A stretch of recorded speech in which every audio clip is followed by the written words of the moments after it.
Assalamu alaikum dear friends of the Sevi School City Campus Lala Musa. Welcome to our YouTube channel. In our previous lecture we have completed the unit number 1 and now today we will solve its exercise. So open your books from page number 6. Here is our first question. Fill in the blanks. खाली जगह पूर करें. A series of instruction given to a computer to perform a specific task is known as. Computer को कोई काम perform करवाने के लिए जो हम सीरीज ऑफ इंस्ट्रक्शन देते हैं वो क्या कहलाती हैं? Programs. The only language understand by computer is. Computer वो वाहिद लैंग्वेज जिसको अंडरस्टैंड करता है वो कौन सी है? Machine language.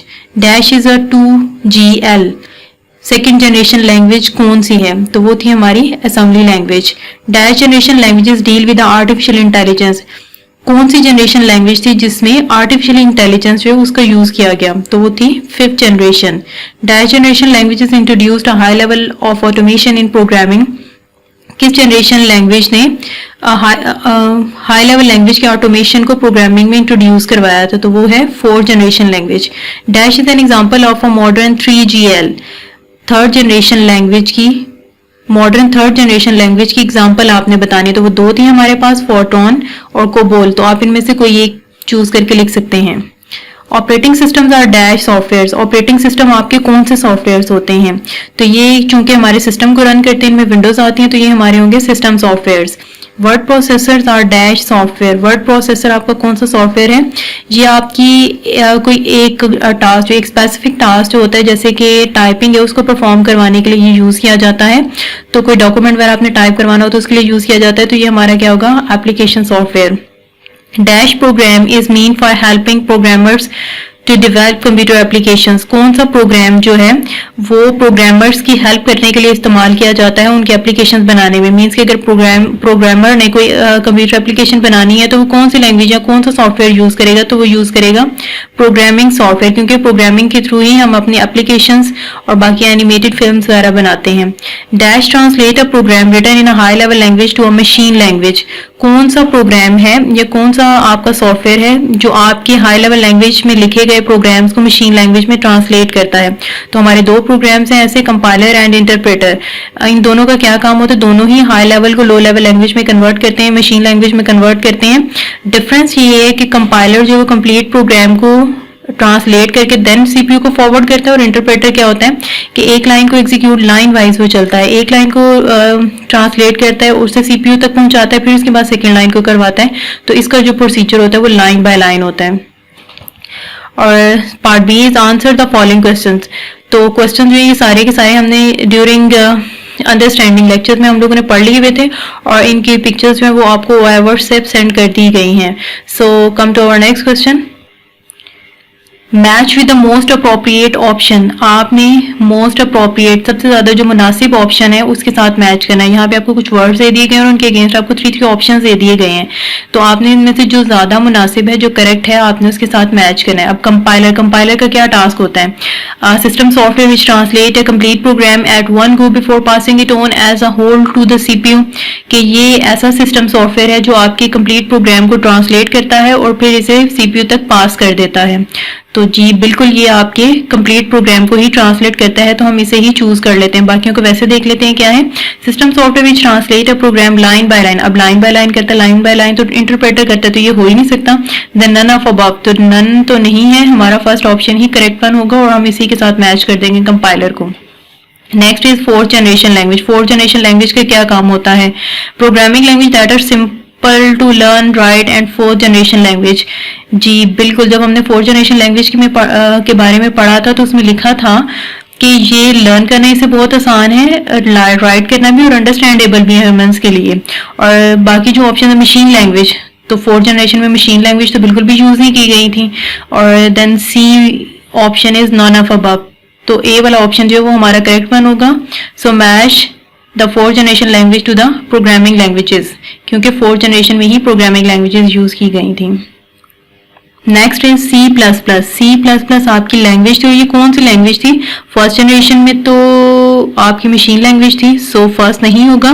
Third generation language जो है, उस फोर्थ में तो आपकी आ गई थी हाई लेवल लैंग्वेजेस, तो थर्ड जनरेशन जो लैंग्वेज है इसमें ही C++ इंट्रोड्यूस करवाई गई थी, so match C++ with the option B, that is third generation language.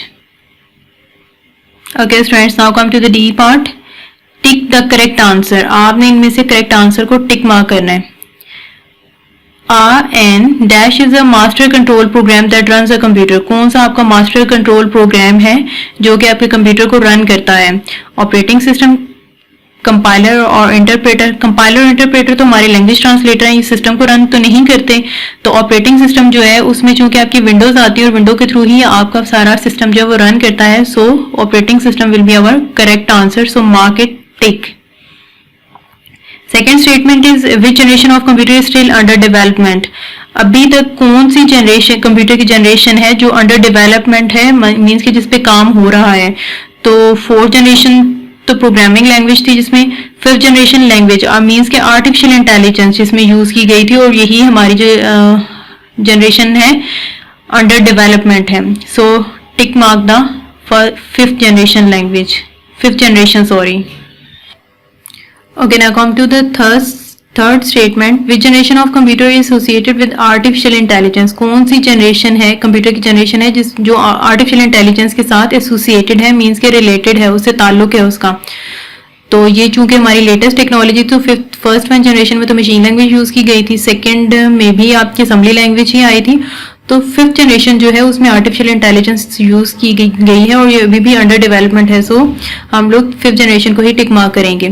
Dash is an application software, में से एप्लीकेशन सॉफ्टवेयर कौन सा है? Operating system no, compiler no, ये भी आपके सिस्टम सॉफ्टवेयर में आते हैं। देन उसके बाद MS ऑफिस, ये आपका एप्लीकेशन सॉफ्टवेयर है क्योंकि इसमें डिफरेंट ऐप्स होती हैं, वर्ड है, एक्सेल है, फिर उसके बाद आपके पावर पॉइंट्स हैं, तो हर ऐप का अलग अलग जो है वो फंक्शन है, तो ये हमारी क्या कहलाएंगी? Application software, so tick mark the MS office.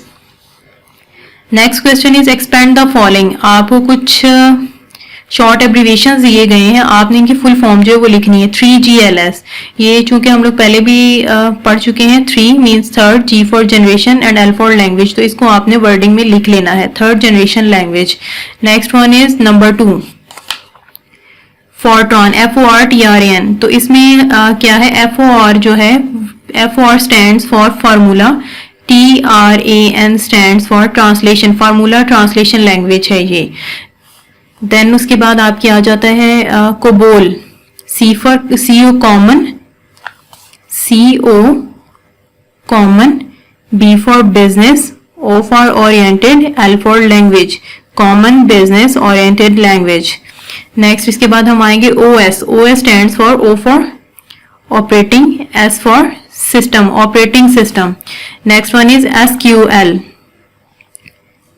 S for structured, Q for query, L for languages, means के structured query languages. Next sixth is FGCS, F for fifth, G for generation, C for computer and S for system, fifth generation computer system. Okay students, I hope so आप लोगों को ये complete इसकी समझ आ चुकी होगी। आप इसे अपनी बुक्स पे ही नोट डाउन कर लें। Thank you, Allah Hafiz.